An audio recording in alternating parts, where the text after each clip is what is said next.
မင်္ဂလာပါဒီနေ့ကျမတို့အိမ်မှာရှမ်းပြည်စားစာလှုပ်ရှားကြတာဖြစ်ပါတယ်ကျမရဲ့လက်ရာကိုအပီပြင်အားပေးမဲ့သူဟိုမှာအစင်တစ်ဆောက်နေပြီကျမပြပေးမယ်နော်ကဲ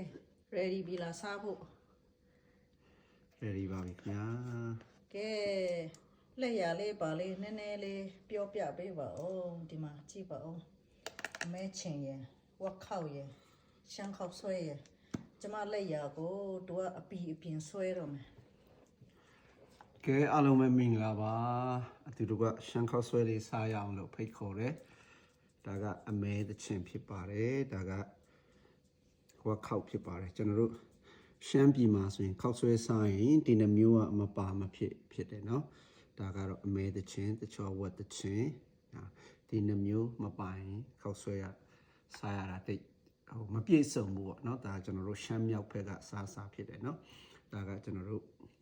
ရှမ်းရိုးရစားအမဲသချင်ဖြစ်တယ်အမဲချင်ဒါကကျွန်တော်ဒီ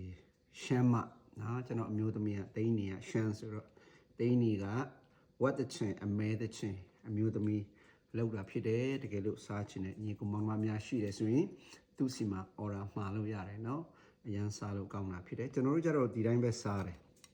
ဝတ်သချင်အမဲသချင်ကိုကျွန်တော်တို့ကဒီတိုင်းပဲစားတယ်တချို့ကျတော့ဟိုအသားစိမ်းမစားရဘူးဆိုတာရှိတယ်ပြန်ကြော်လို့ရတကယ်လို့မစားရဘူးစိမ့်နေမလို့မစားရဘူးဆိုကျွန်တော်တို့ပြန်ကြော်ပြီးတော့စားလို့လည်းရပါတယ်เนาะဒီတိုင်းကြိုက်တော့ဒီတိုင်းစားလို့ရတာဖြစ်တယ်ကျွန်တော်တို့ကတော့ရှမ်းခောက်ဆွဲနေဆိုဒီတိုင်းပဲစားတာဖြစ်တယ်ဒီတိုင်းကြပို့ပြီးတော့အရသာကောင်းတယ်တီညုတ်တီးကြော်လေးနဲ့ကျွန်တော်အဲ့လိုမျိုးစားလို့ရတာဖြစ်တယ်เนาะဒီမှာလည်းညုတ်တီး6ကြော်လဲထားလာတာဖြစ်တယ်အဲ့ဒါနဲ့လည်းကျွန်တော်တို့စားလို့ရတာဖြစ်တယ်လေးတော့ဆမ်ညုတ်တီအတော့ညုတ်တီမုတ်ကြော်တော့နှစ်ခုစလုံးဒီမှာဝါလို့မပြောရအောင်နော်အဆက်ကြိုက်တဲ့နေရာမှာကြည့်ဒီနေ့ကသမင်းမချက်ဘူးရှင်ရှမ်းခေါက်ဆွဲပဲချက်စားပါလေဒီမှာကျွန်တော်တို့ဝက်ခောက်ကိုဒီလိုထည့်လို့ရတာဖြစ်တယ်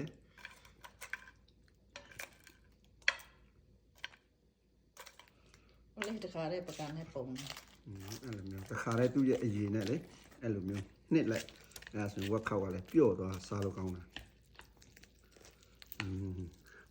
ကဲအားလုံးသူတို့ကစားရအောင်လို့ဖိတ်ခေါ်တယ်နော်အားလုံးသူတို့ကစားရအောင်အပေါ်ငါမီးကြည့်အောင်ရလားစားကြည့်အောင်နော်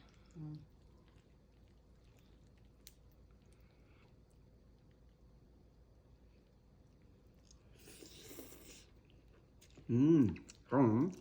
ဘာမှဖြစ်စရာမလိုဘူးလားရှမ်းပြည်နယ်ပြန်ရောက်သွားသလိုပဲကဲဒီမှာနော်အလဲချင်ဝတ်တချင်မာချင်တဲ့ညီကိုမောင်နှမအများရှိရင်ကျမစီမှာမာလို့ရပါတယ်လဲဆက်လုပ်ပြီးမှပို့ပေးပါတယ်လို့တည်င်းကောင်းပါလိုက်ပါတယ်နော်ဟုတ်ကဲ့အားလုံးကျေးဇူးတင်တယ်